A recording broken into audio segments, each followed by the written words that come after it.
Oh, yeah, honestly, maybe Madoka Magica. Every time I think of Madoka, I think of Boston Celtics coach Ime Udoka. Um, All right, all right. I'm cutting you off right there. Changing topics. you told me to watch all 12 episodes of Madoka Magica, and then you wanted to talk about it. I have some things I can talk about, but I feel like because I don't know what I'm doing, what did you want to discuss vis-a-vis Madoka Magica? First things first. I just want to know your thoughts on the show. How did you enjoy it as a TV show? Okay, as a TV show, um, Because this was your first anime, right? yeah, Like real anime that you actually what's finished. the first first anime I actually finished. I watched like Not Fairy Tale. I watched one episode of Fairy Tale. I watched Hitalia, and then I stopped watching Hitalia because it kept repeating itself, and so I thought that I was just watching it out of order, and then I learned later that no, that's just how Hitalia is. Um, I actually never heard of Italia. uh, I because when I was in like seventh grade, I was like weird history, and that was like I guess the only way that people knew how to talk to me. So they were like, "Here's an anime about history." Um, later, I learned that I it's an mean, anime about shipping China, the nationalist China in America. Yeah, so all it's the first right. anime I've ever watched Old before, animes be wild. all the way through. I guess I also watched like Howl's Moving Castle, but Okay, okay, yeah, yeah. I feel weird saying that I liked it. Um, it definitely had some anime BS. I say that as like a very cynical person. I watched a dub, which I'm sure means that I saw it. You watched the dub? Yes, yes, I don't speak Japanese and I don't read English, so you know, so I listened to the dub. So there was a lot of like panting and gasping and stuff, and I didn't really like that. But I am a little like almost ashamed to admit that at one point I did feel the tear ducts in my eyes feel a little bit heavy. Um, When was it? towards the end when it was Madoka's mom and what's her face I almost called her Shinobu. I almost called her Hormuz. What's her name? Homura. Maybe it was Kasir. Man, shout out Hormuz met up from r/EU4 in like 2018. Um, yeah, no, when they were talking about like remembering like memories of Madoka. That's how you pronounce the name, Madoka. Memories of Madoka. Was I don't know, just like I sort of looked up and all of a sudden like the brain rush just triggered. I was like, oh god, like I had to pause it for a second and make sure that I didn't start getting feelings after watching an anime. And I didn't. Yeah.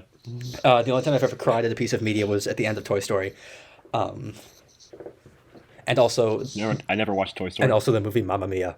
I saw it in theaters and I cried at the end when all the dads came because I was missing my own dad. Why does it sound like Jesus Christ? I was No, gonna say, why does it sound like a cooking show? But never mind. why does it sound like a cookie show? Uh, Yeah.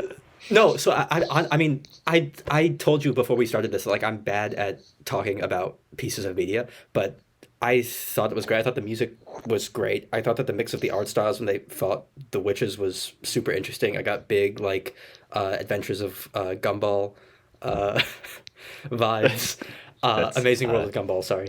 Um, it was moving. I some of the characters I think the arcs had to be a little bit sped up because there were only 12 episodes, yeah. but it still felt realistic. It honestly did get pretty sad. I was on the edge of my seat. It's more than I could have asked for like an anime going in when I was like, I'm gonna get to episode 4 of this and see like something sexual and then just call you like a pervert. Which was I told you long before this that there's no sex yeah, scenes. no, I did not believe you. I think when you said that, I just said stop the cap. So what's your review of Madoka Magica for people?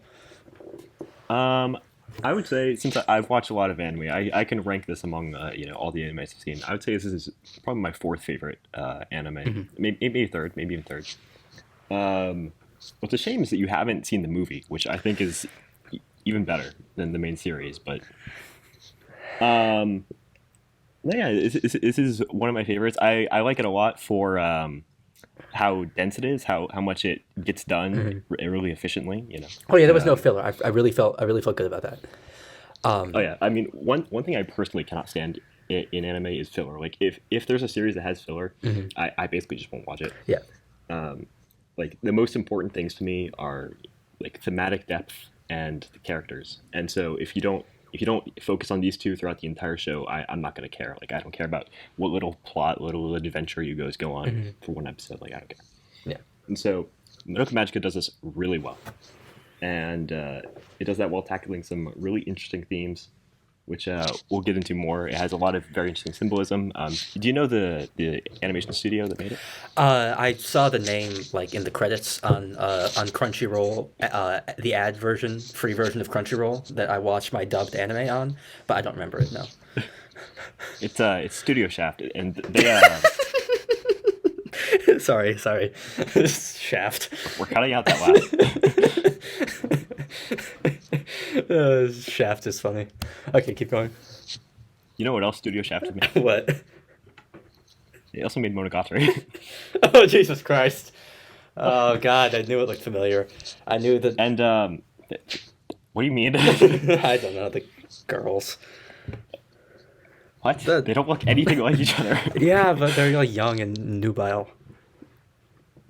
What? Okay. Studio Shaft is known very well for their like very avant-garde cinematography and direction styles. And so you can see a lot of that in Madoka Magica. If you didn't know to look for this, and so you might not have noticed, but the characters do a lot of head tilts towards the camera, and that's a feature of Shaft's cinematography. Symbolism definitely a big thing. I mean, I feel maybe like yeah, there was lots of symbolism, but no. I honestly in a different time would love to dive into like what like the witches mean with the art style shifts and everything. It throws a lot of symbols at me, and there definitely was work with cinematography that I appreciated in animation. I think that cinematography is sort of an underrated part of animation because we kind of just draw landscapes and people talking to each other. I did like the camera cuts. That's true. To accentuate certain points. The way that the camera would be angled to show Cube, is that Cube? Yeah, Cube in in certain shots almost appearing as well, kind of like speak of the devil, I think would be the would be the best tagline. Would be the best tagline for Cube. Yeah. Yeah. I definitely think that cinematography is pretty underrated, and when it comes to an art form, if you're not going to embrace all parts of the art form, then you're kind of wasting some of its potential, And with anime, the whole point of making it not be like a book is that you can draw things. Well, and that's exactly, and I liken that to discussions I hear about. I mean, I have no artistic background. I'm only a musician. I liken that to discussions I hear about sort of like the move to electronic music being that by sort of removing the physical act of something like cinematography or something like analog components of music, you could sometimes forget that you have to embrace them. And so I do enjoy in a lot of animation. I found that since we no longer have to angle the camera, sometimes the art of subtle anglings of the camera is lost. The way that in old cinema that I've sort of gotten into as time has gone on, as I've gone off to college, and just that's very much around me. I've seen great attention to camera angles because achieving a camera angle was just so hard.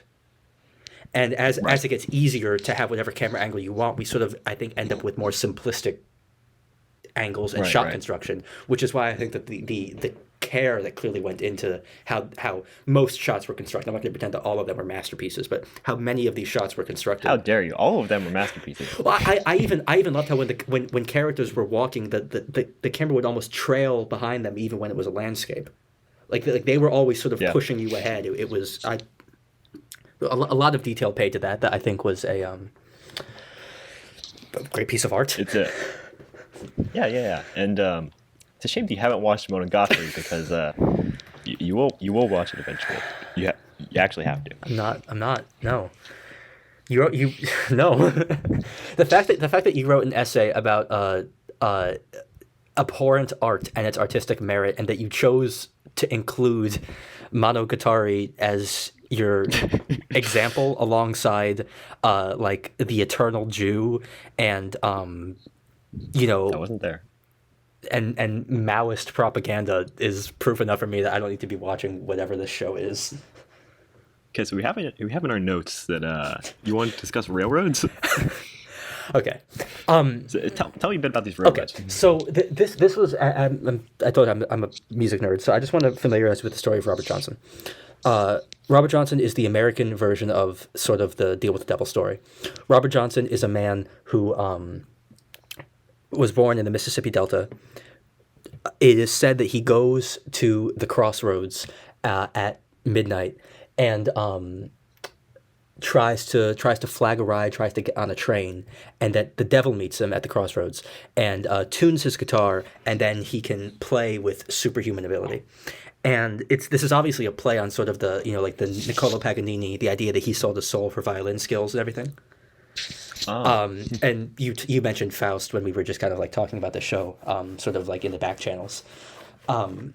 As I think my theory is that as the story hit the industrialized world, that railroad imagery came to be synonymous with the crossroads.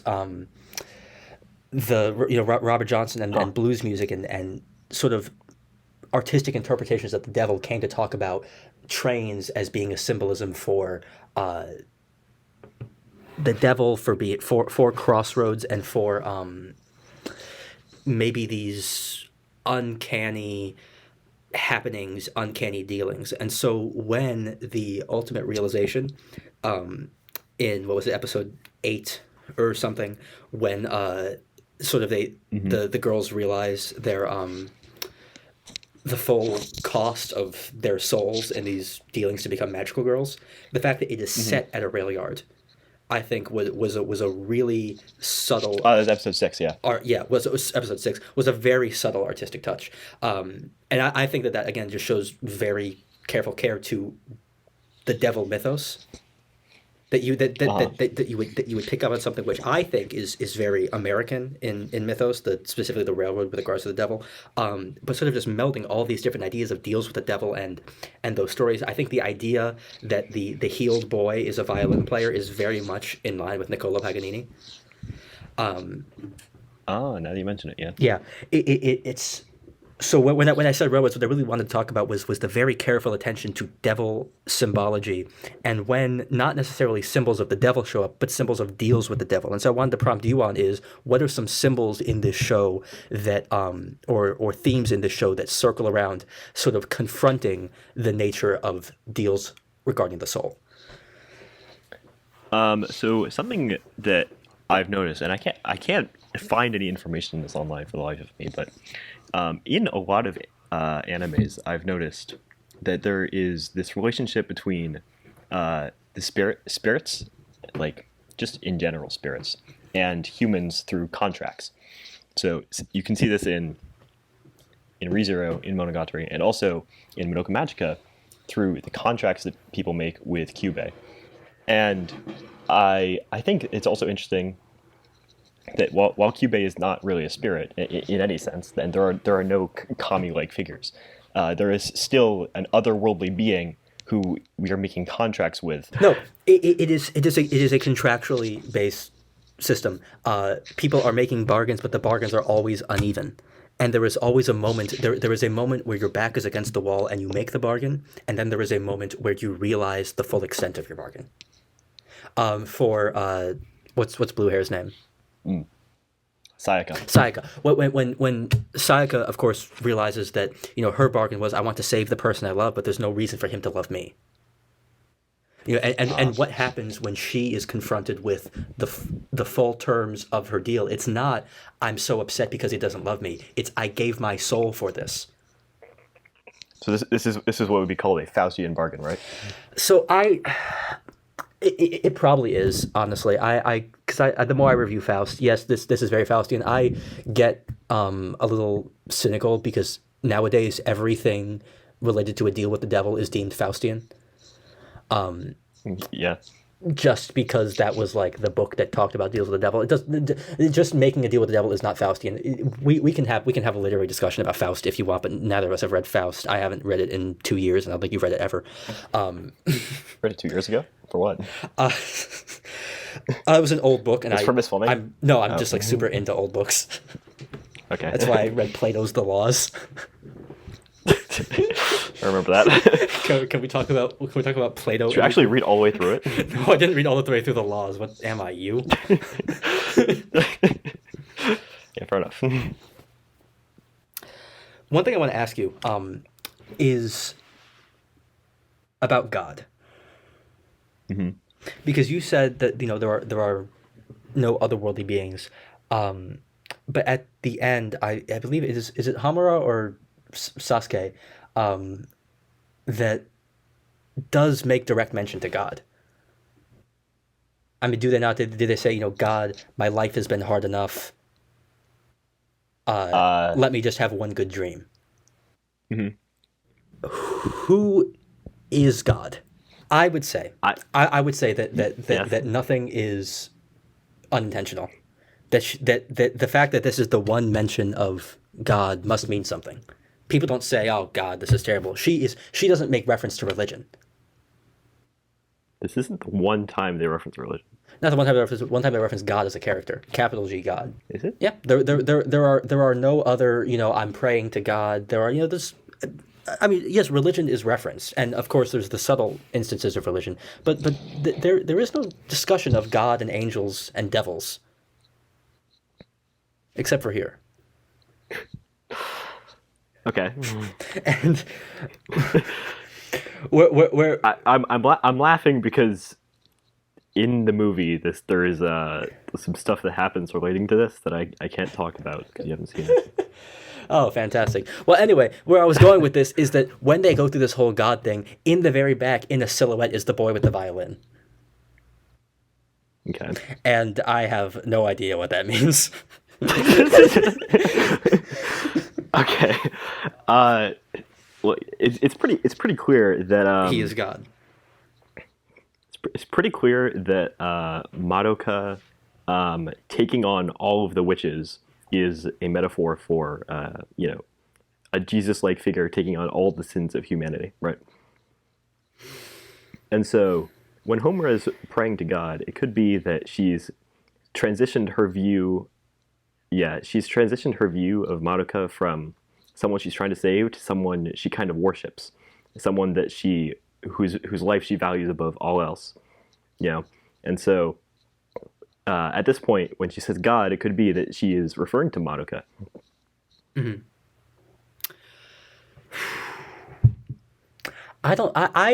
I would push against the idea that Madoka is a allegory to Christ. Because really? No, we can take this in two ways. Because I would say that her suffering was not Christ-like. A Christ-like suffering would be, of course, carrying a heavy burden and then dying for our sins. I do not think that is what Madoka does. Madoka does not carry a burden and then die. Madoka sort of takes on a mantle to be a guardian, to reshape the world. She does die. Yes, but I would not like Jesus. Not like Jesus. Jesus died and became God. No. Well, that's I believe that's a very Christian argument. So where I'm going with this is that you mentioned that in this anime there is sort of a rejection of Catholic theology. Well, listen, I was memeing. do not meme, because if you examine if you cross-examine Catholic literature and Protestant literature in maybe the 17 and 1800s and 1600s, mm-hmm. you see in the Catholic literature a narrative of to suffer like Christ so that we may have salvation. And in the Protestant narrative, you do not see that. And so what I would say, your point that there was sort of a rejection of ecumenical church teachings, Yeah. would then make me say that, okay, so this anime would not then take the side of suffering like Christ, that suffering makes one holy, and that to suffer is to be like Christ, and that those who suffer the most are the most Christ-like. I think you do see that. I think that is the message you see. That suffering makes you Christ-like. No, the opposite. Ah, excellent. Well, we have nothing to discuss then.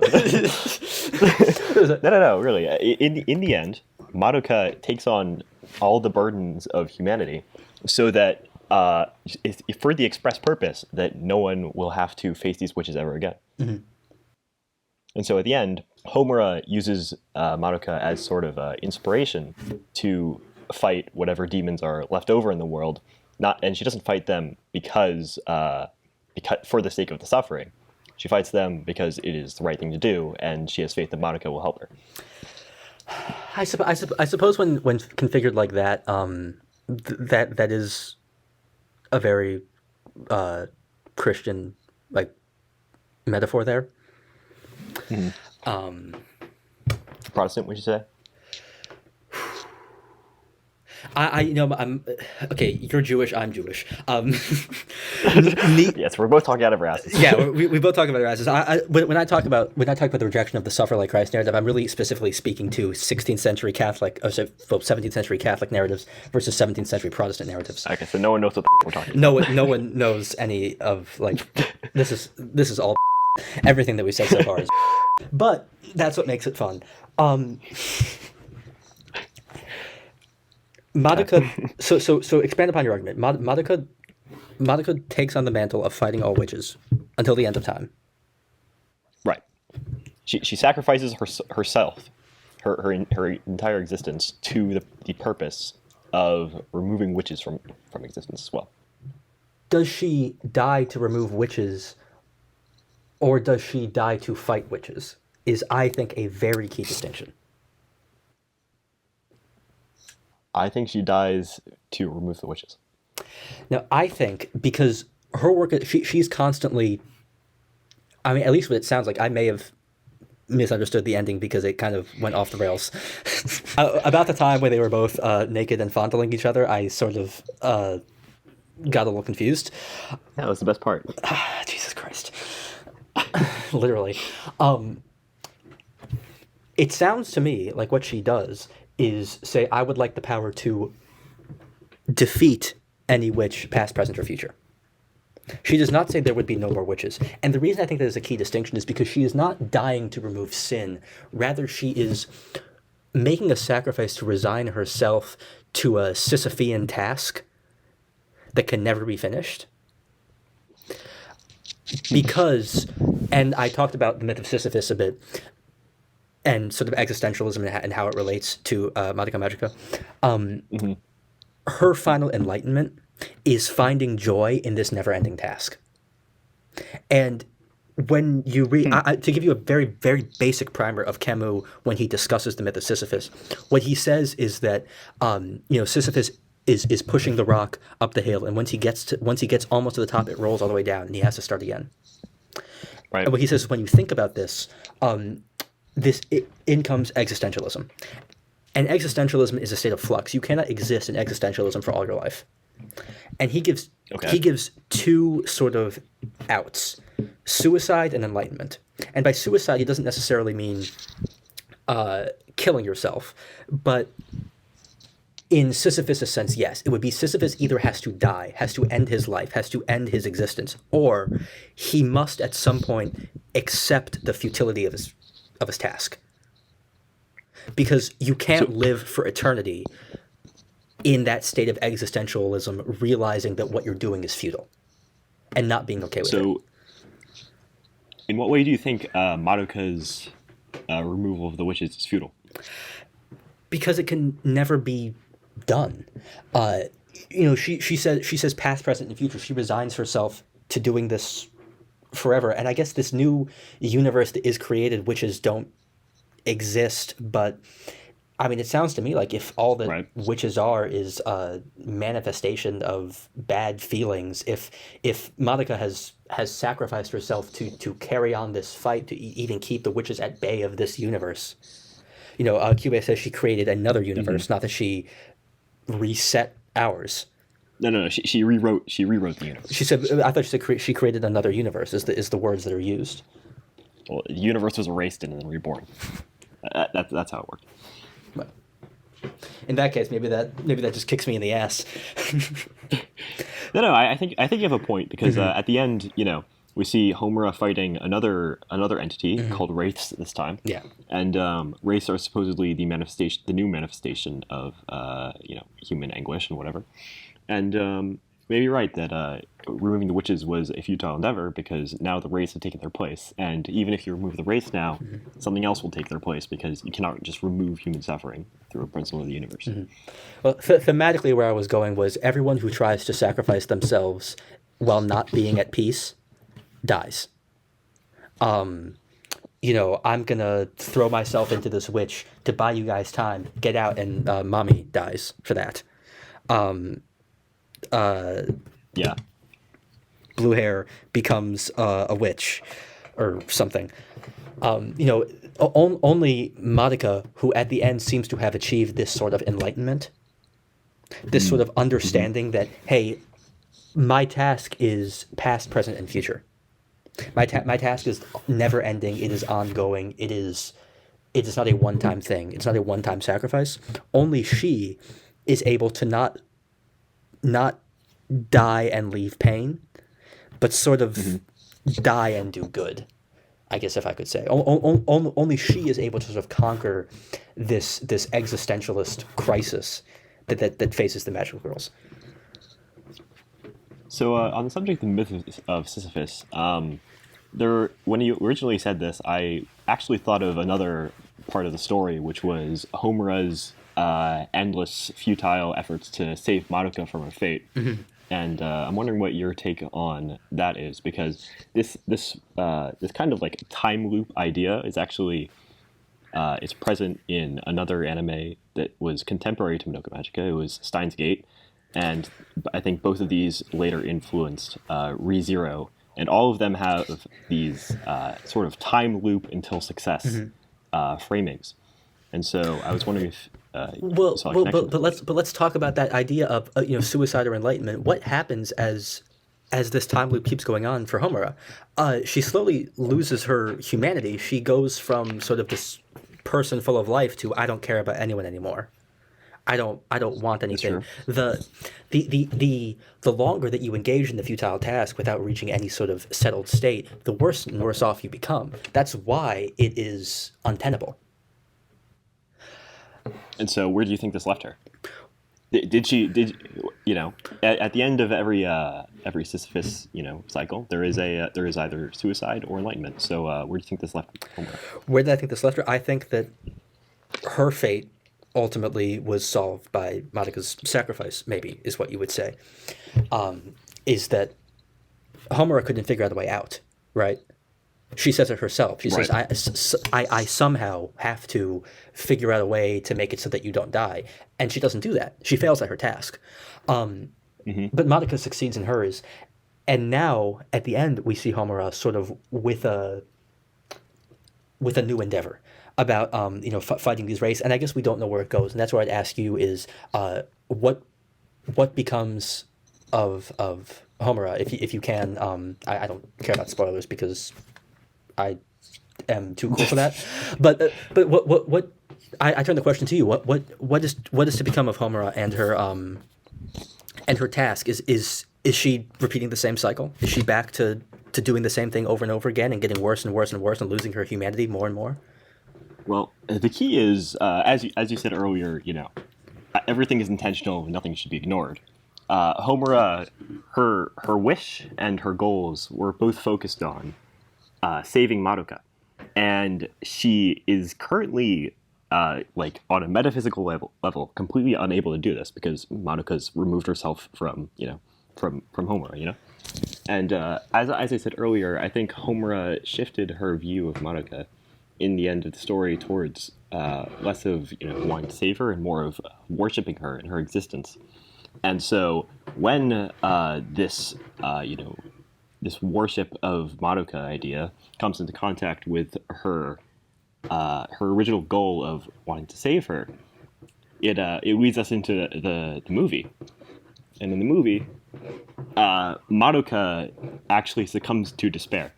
She becomes a witch, not because she's endlessly fighting the race, but because she can't save Madoka, and she sees no way to do it. And so what happens then is Madoka, as the principal of the universe, tries to come, remove Homura, the witch, and Homura, through the wish she made with Kyubey, her wish that could not be fulfilled to save Madoka becomes fulfilled in that moment as soon as Madoka tries to save her, and Homura becomes the direct antithesis of Madoka. The entire universe is rewritten again, and Homura becomes the devil. Based. That reminds me of is the theme of like karmic destiny that Kyubey mentions. Sort of the idea that there is almost potential energy in a wish. It makes me think that there is perhaps, for the years and years of not being able to save her just weighs heavy on the soul as sort of a potential. It is quite literally potential energy building up in your soul that one day just cracks your soul egg, or witch's egg, soul gem.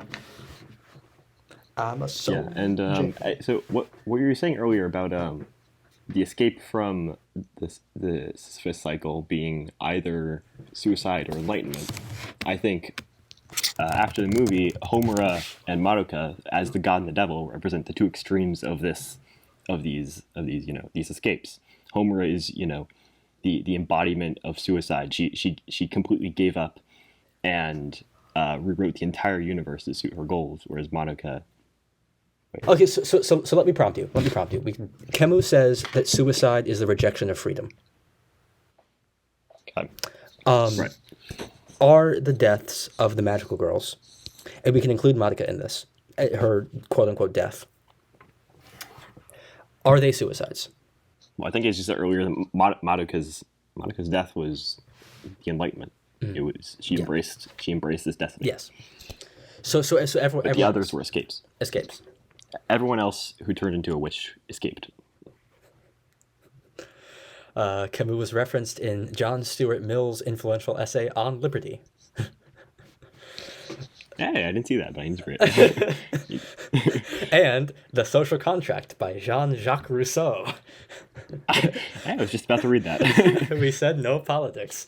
That includes no 18th century politics. Mill is 19th century. Bonjour, mademoiselle. My name is Jacques Rousseau. No. No. All right, so give me another theme of Madoka Magica.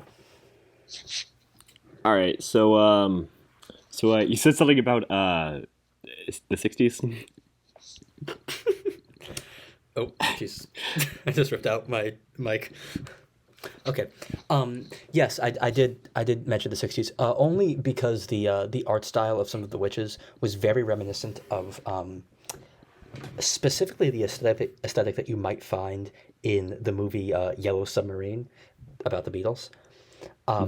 In terms of this very paper animation looking fantastical creatures.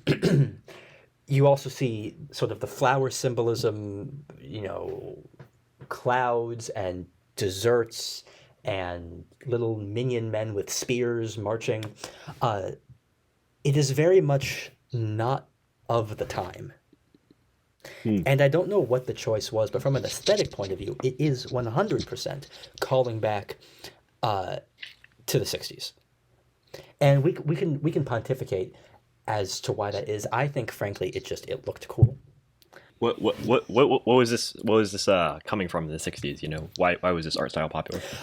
So the art style was born out of surrealism, along with iconography of the 60s being peace and love. Flowers being representative of peace and a return to nature, and a rejection of sort of the Vietnam War and everything that was going on.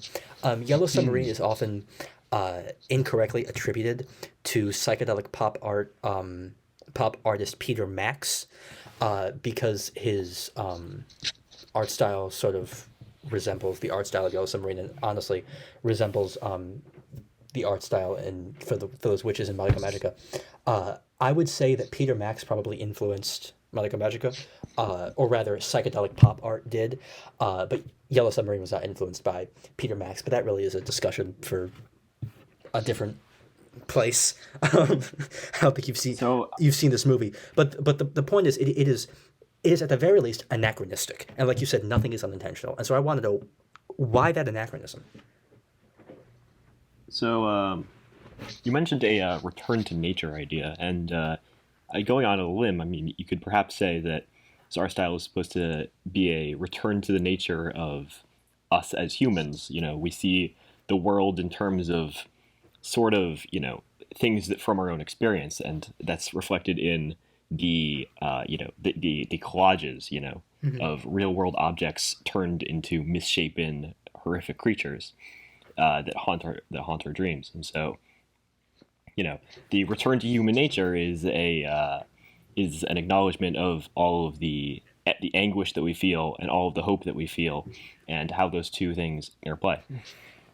Yeah, that's interesting. It almost makes me think that this is, stylizes the if we follow this, it almost stylizes the witches as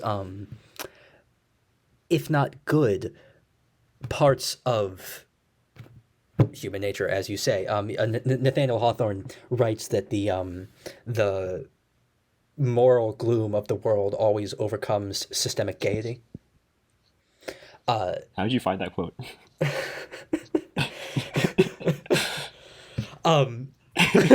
Calm down. I can see your little liberal teeth, fangs just ravaging at this line that gaiety is of course always defeated. But I would contend to you that gaiety also includes spending all your time watching ReZero. But in that sense, perhaps we say, a society of witches is attractive.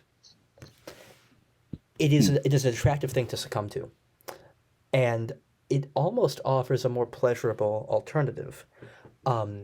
Hawthorne coins this phrase when he is discussing the account of John Winthrop and the Pilgrims, and he talks about Thomas Morton, who had sort of the rival settlement, and yeah, Thomas Morton, who founds the colony of Marymount, or as John Winthrop calls it, Mount Dagon, where he sets up a colony of free love, of drinking, of fraternizing with the natives. Uh-huh. And as opposed to Winthrop's colony, which is Puritan and very uptight and very gloomy. Uh-huh. And what you find is Morton's colony does not succeed. And that the Puritan ideology wins out in America. And I am talking about America in a Japanese art form. But what I say here is that there is perhaps a tie back to this broader philosophical point by characterizing the witches in this return to nature 60s iconography. Maybe we're saying that the witches are not necessarily wholly evil beings. They are a untenable alternative. They are perhaps an attractive alternative. It is very attractive to become a witch. Doesn't that almost seem to be the way things regress? This really makes me wish you had just watched the movie before we did this, because I glossed over this when I was summarizing it for you, but the first 30 minutes of the movie are spent in Homura's dream as a witch. And in that dream, Madoka is there with her, and so is everyone else. Everyone else is alive, and they are all happily, fighting. They're called nightmares, I think, if I'm remembering correctly. Mm-hmm. They're that world's manifestation of anguish, and so when Homura is being saved by Madoka, part of this is she is being forcibly released from this dream that she that she had, where she was happily with Madoka. And so when Homura becomes the devil, and she calls herself evil, by the way, she directly says that I am becoming evil. I am becoming the devil, to stop you, Madoka, God, from continuing to be God.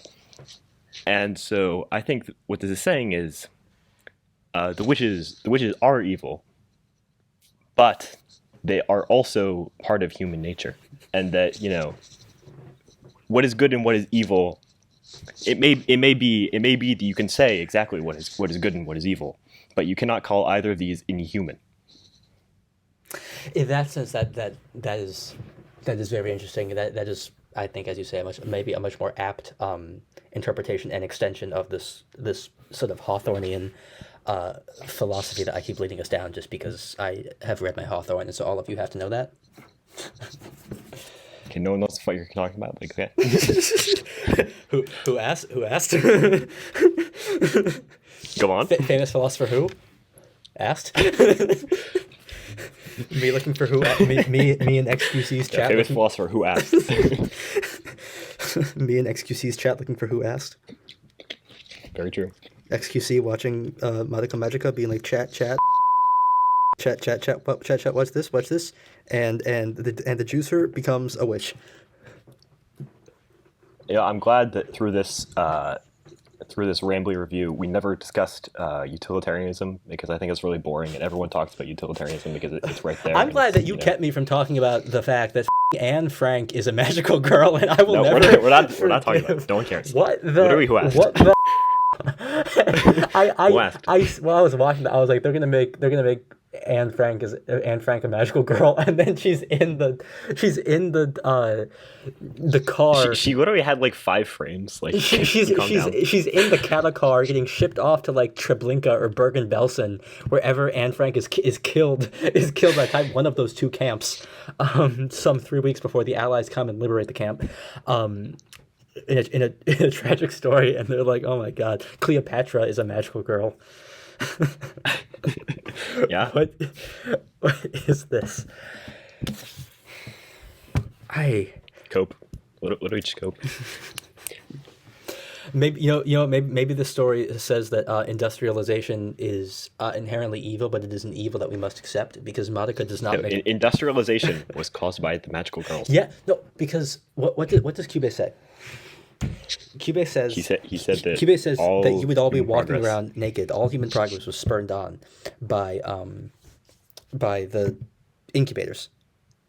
So right. If not for them, we would all just be walking around naked. To which I say, first, based, and second, notice that Madoka's wish is not to make it so that the incubators never had contact.